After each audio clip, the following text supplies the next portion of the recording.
Prezado telespectador, de novo em seu lado, bom dia, boa tarde ou boa noite, conforme a hora que nos estiver contemplando. A minha alma exalta a Deus, nosso Senhor, o Criador do Universo, que nos deu a graça de sermos seus filhinhos e seus servos através de nosso Senhor Jesus Cristo.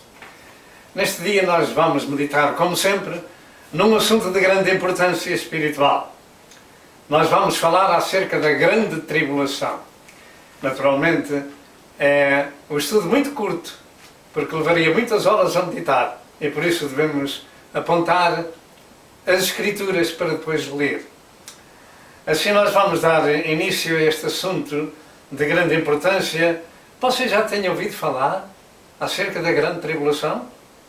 A grande tribulação é um período de 7 anos, que começa logo após o arrebatamento da Igreja para o céu. Naturalmente, se você já ouviu falar do arrebatamento, então saberá que no dia em que a Igreja do Senhor for arrebatada ao céu, começa a última semana de anos profética do calendário judaico.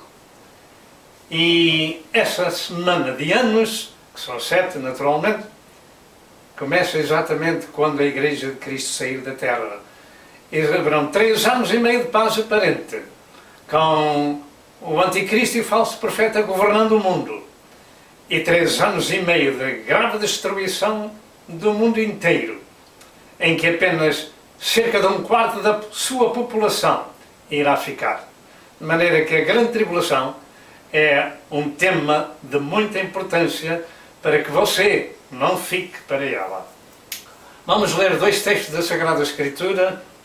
O primeiro em Mateus 24, verso 15 ao verso 22, que diz: Quando depois virdes que a abominação da desolação de que falou o profeta Daniel está no lugar santo, quem lê, atenda. Então os que estiverem na Judeia fujam para os montes, e quem estiver sobre o telhado não deixe atirar alguma coisa de sua casa. Quem estiver no campo não volte atrás a buscar os seus vestidos, mas ai das grávidas e das que amamentarem naqueles dias. E orai para que a vossa fuga não aconteça no inverno nem no sábado, porque haverá então grande aflição como nunca houve desde o princípio do mundo até agora, nem tampouco há de haver. E se aqueles dias não fossem abreviados, nenhuma carne se salvaria, mas por causa dos escolhidos serão abreviados aqueles dias. Capítulo 7 de Apocalipse, verso 13 e verso 14, diz: E um dos anciãos me falou dizendo: Estes que estão vestidos de vestidos brancos, quem são e de onde vieram? E eu disse-lhe: Senhor, tu sabes. E ele disse-me: Estes são os que vieram de grande tribulação e lavaram os seus vestidos e os branquearam no sangue do Cordeiro. Existem 2 interpretações, tanto num texto quanto no outro. No primeiro, uns pensam que será apenas para a região de Israel, a grave tribulação como nunca houve nem há de haver. E a segunda, acerca daqueles que lavaram os seus vestidos no sangue do Cordeiro. Uns creem que está a Igreja de todos os séculos neste verso, os outros pensam que são os santos da grande tribulação, aqueles que recusaram receber a marca do anticristo e foram guilhotinados. O que temos acabado de ouvir das Santas Escrituras é motivo para evitar passar pela grande tribulação. Portanto, a mensagem deste dia é um dos grandes avisos de Deus acerca desse sofrimento que vai acontecer ao mundo após o arrebatamento da Igreja de Cristo. Se dermos atenção aos avisos, então, poderemos escapar das tragédias sem par na história do planeta, evitar as angústias, o sofrimento e os olhos. Nestes 2 textos sagrados verificamos um tempo de grande aflição ou tribulação, e só por isso deveríamos pugnar, ou devemos pugnar, por não estarmos na terra nesse tempo. Isto é importante. No texto de Mateus, conforme disse, existem 2 interpretações, como no texto de Apocalipse. O discurso profético de Cristo, narrado em Mateus 24, abrange vários pontos importantes para o nosso ensino. O primeiro abrange os problemas da nação judaica que iriam enfrentar com a destruição da cidade e do templo em Jerusalém. Mateus 24, verso 1 e 2. Segundo lugar, abrange o tempo de guerras, fomes, terremotos e pestilências ao longo da história, em Mateus 24, verso 6 ao verso 8, que ainda está a cumprir-se nestes dias. Terceiro, abrange o cumprimento da apostasia, em Mateus 24, verso 10 ao verso 12, e nós estamos na apostasia. Quarto, abrange todo o tempo da pregação do Evangelho por todo o mundo, Mateus 24 e verso 14, e nós ainda estamos a pregar o Evangelho neste tempo. Quinto, abrange o tempo da grande tribulação dos judeus e do próprio mundo, conforme foi lido em Mateus 24, 15 a 22. Sexto lugar, abrange a obrigação dos crentes estarem vigilantes para evitar esse sofrimento. Mateus 24, 36 a 44. Sétimo lugar, abrange a vinda de Jesus para exercer juízo na terra e estabelecer o seu milénio. Mateus 24, 29 a 31. De maneira que este capítulo 24 de Mateus é uma enciclopédia profética para aqueles que desejam meditar neste capítulo. Naturalmente, estes assuntos proféticos foram também escritos por Marcos no capítulo 13 e São Lucas no capítulo 21. Entretanto, esta grande tribulação ou aflição, como nunca houve e nunca haverá, eu creio que começa com o cumprimento de Daniel 12, em verso 1, e de que Jesus se referiu em Mateus 24, verso 15, a abominação da desolação, o que ocupa os últimos 3 anos e meio dos 7 anos da grande tribulação. Aqui começa exatamente o grave problema do mundo e dos judeus, quando o anticristo se assentar no templo de Deus, querendo parecer Deus, conforme está escrito em 2 Tessalonicenses 2, em verso 4.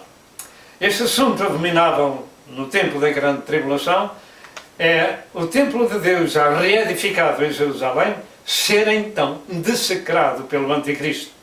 E aí começam os últimos 3 anos e meio do calendário profético da nação israelita e do mundo envolvido na maior destruição que jamais houve.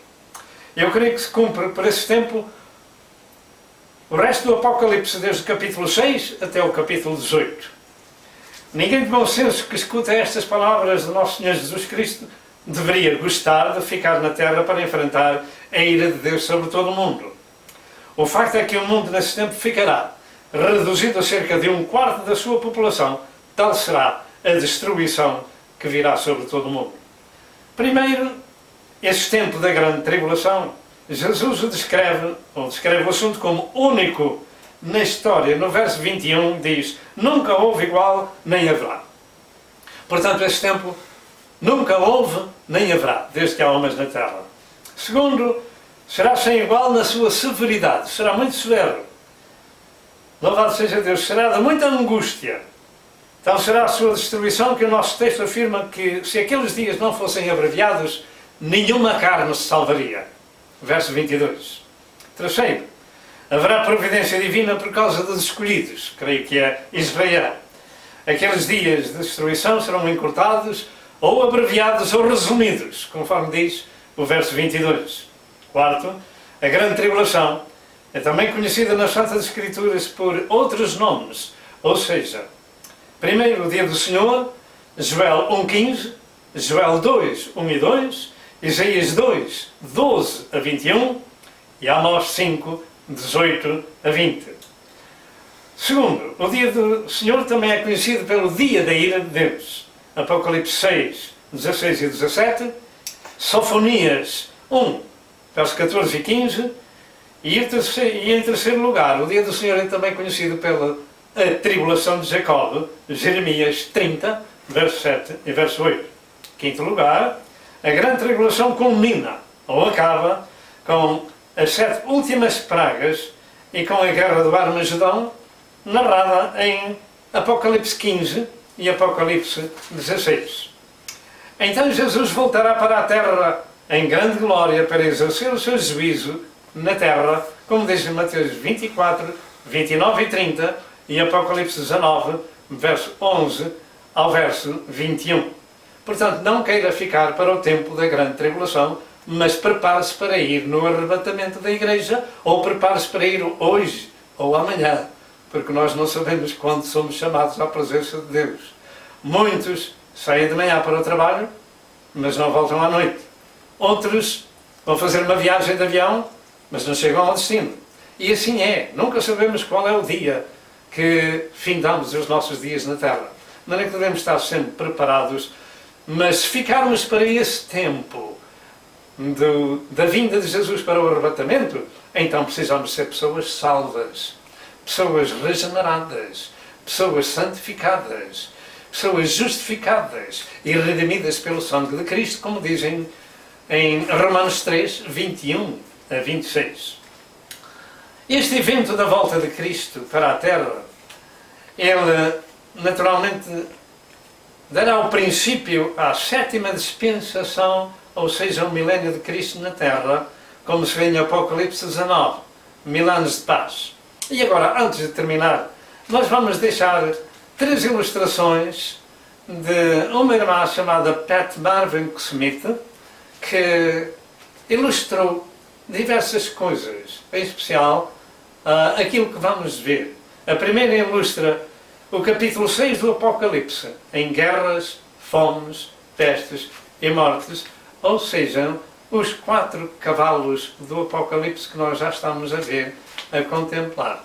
Os 4 cavalos do Apocalipse. Esta ilustração de Pat Marvin Smith ilustra o capítulo 6 do Apocalipse, guerras, fomes, pestes e morte. Cada cavalo tem o seu trabalho. Alguns pensam que o cavalo branco representa o Evangelho. Outros pensam que representa o Anticristo. Mas o cavalo preto, ele representa a fome. O cavalo vermelho, guerras e rumores de guerras. E o cavalo amarelo representa morte. E um segundo quadro nos narra acerca desta ilustração da ordem divina aos anjos para derramar as 7 últimas pragas sobre a terra, no capítulo 15 do livro do Apocalipse. Cada anjo tem a sua taça para derramar sobre a terra. E quem ler o capítulo 15 e capítulo 16 de Apocalipse vai ver o efeito do derramamento destas taças sobre a terra.